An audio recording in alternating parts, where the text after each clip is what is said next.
پرانے شہر کی ایک تنگ مگر مصروف گلی میں ایک چھوٹی سی دکان تھی۔ یہ دکان بہت سادہ تھی، نہ اس پر چمکدار بورڈ تھا نہ ہی کوئی خاص سجاوٹ، مگر اس دکان کی سب سے بڑی پہچان اس کا مالک تھا۔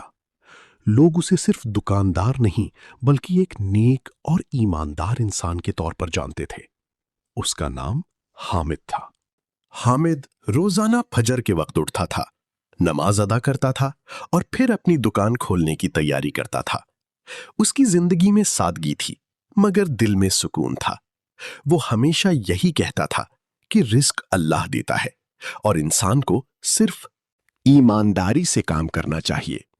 اسی وجہ سے اس کے گاہک اس پر اندھا اعتماد کرتے تھے۔ دکان میں مختلف روزمرہ کی چیزیں رکھی ہوتی تھیں: آٹا، چاول، چینی، دالیں اور چھوٹی موٹی ضروری اشیاء۔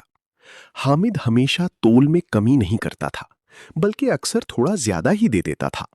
اگر کوئی غریب آتا اور پیسے کم ہوتے تو وہ بغیر کچھ کہے چیز دے دیتا اور کہتا جب ہو سکے دے دینا۔ اسی شہر میں ایک اور شخص بھی رہتا تھا جس کا نام رشید تھا۔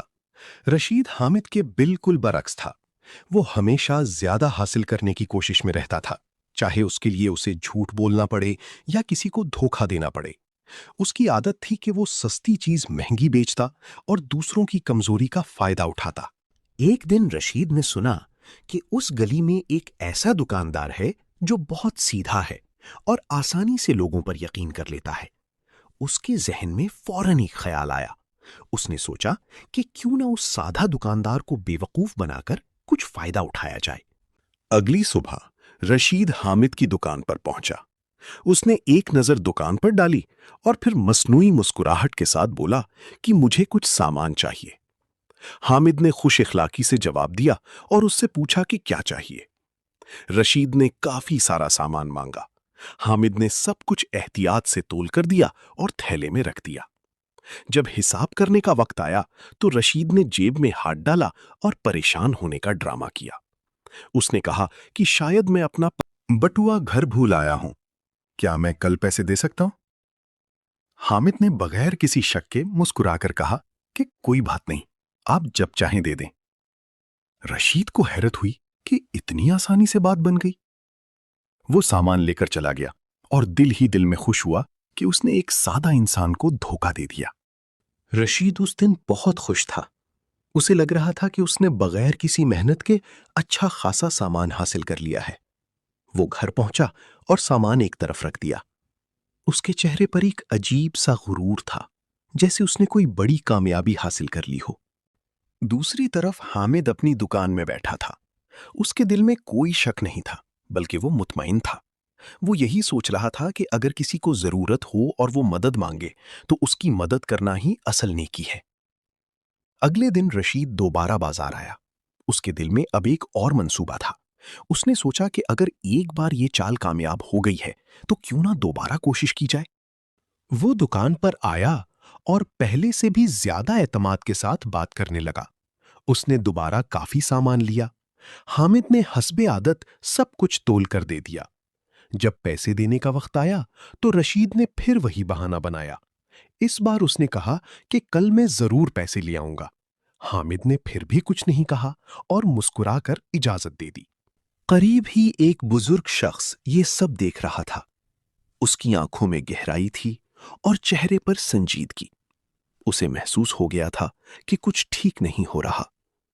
وہ آہستہ آہستہ دکان کے قریب آیا اور حامد سے نرمی سے کہا کہ ہر شخص قابل اعتبار نہیں ہوتا۔ حامد نے مسکرا کر جواب دیا کہ میں لوگوں پر شک کرنے کے بجائے اللہ پر بھروسہ کرتا ہوں۔ ایک رات رشید سو نہیں سکا۔ اسے بار بار حامد کا معصوم چہرہ یاد آ رہا تھا۔ وہ خود سے سوال کر رہا تھا مگر فوراً ہی اپنے آپ کو سمجھا دیتا کہ دنیا میں ایسے ہی چلتا ہے۔ لیکن حقیقت یہ تھی کہ اس کے دل میں ایک جنگ شروع ہو چکی تھی۔ ایک طرف اس کی لالچ تھی اور دوسری طرف اس کی ضمیر کی آواز۔ رشید اب اندر سے مکمل بے چین ہو چکا تھا۔ باہر سے وہ خود کو مضبوط اور چالاک دکھانے کی کوشش کرتا تھا، لیکن اندر کہیں نہ کہیں اس کا ضمیر اسے بار بار جھنجھوڑ رہا تھا۔ اس رات وہ بازار میں اکیلا چل رہا تھا۔ گلیاں سنسان تھیں اور صرف ہوا کی آواز آ رہی تھی۔ اسے ہر طرف حامد کا چہرہ دکھائی دیتا تھا، وہ معصوم مسکراہٹ جس پر وہ بار بار جھوٹ بولتا رہا تھا۔ اچانک وہ رک گیا، اس کے ہاتھ کانپ رہے تھے۔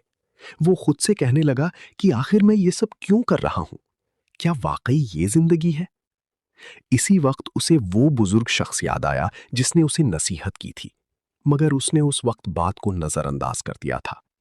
اگلے دن رشید دوبارہ دکان پر آیا، لیکن اس بار اس کا انداز مختلف تھا۔ اس کے چہرے پر غرور نہیں تھا، بلکہ ایک عجیب سی خاموشی تھی۔ حامد حسب معمول مسکرا کر اسے خوش آمدید کہتا ہے، مگر رشید اس بار سامان لینے نہیں آیا تھا۔ اس نے آہستہ سے کہا۔ وہ کہنے لگا، میں لالچ میں اندھا ہو گیا تھا، میں نے آپ کی نیکی کا فائدہ اٹھایا۔ حامد نے سکون سے اس کی بات سنی۔ اس کے چہرے پر غصہ نہیں تھا، بلکہ ایک عجیب سی رحمت تھی۔ حامد نے آہستہ سے کہا، میں نے تمہیں پہلے بھی معاف کیا تھا اور آج بھی معاف کرتا ہوں، لیکن اصل سوال یہ ہے کہ تم خود کو معاف کر پاؤ گی یا نہیں؟ یہ جملہ رشید کے دل کو ہلا گیا۔ رشید دکان سے باہر نکلا۔ اس بار اس کے ہاتھ خالی تھے، لیکن دل بھاری نہیں تھا۔ وہ پہلی بار ہلکا محسوس کر رہا تھا۔ وہ جان چکا تھا کہ اصل نقصان پیسوں کا نہیں ہوتا، اصل نقصان ضمیر کا ہوتا ہے۔